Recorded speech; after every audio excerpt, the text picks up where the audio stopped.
Il-Partit Nazzjonalista spiċċa jilgħab għal-ħin dwar l-emendi kostituzzjonali li propona l-Gvern fl-aħħar jiem biex tissaħħaħ l-effiċjenza jkomplu jolew l-istandards fis-settur tal-ġustizzja. Dan hekk kif il-fazzjonijiet fih dan il-Partit Nazzjonalista ma jistgħux jaqblu bejniethom fuq il-pożizzjoni l quddiem dwar il-materja.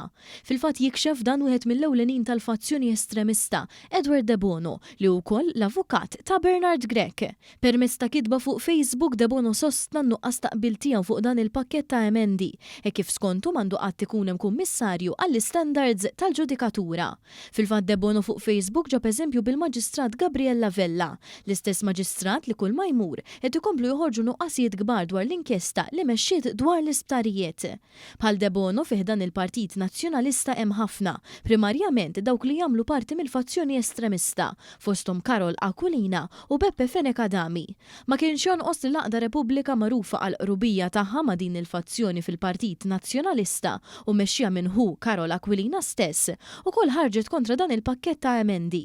Madankollu l-erba' filgħodu il-Partit Nazzjonalista ħareġ stqarrija fejn tax jifhem li dawk li ma jappartjenux mal-fazzjoni estremista ma kellhomx problema b'dawn l-emendi. Dan ikkonfermaw ukoll is-sorsi ta' One News fid-Dar Ċentrali li spjegaw li l-istqarrija tal-partit kienet intiża biss biex tpaċi dan in-nuqqas taqbil bejn il-fazzjonijiet.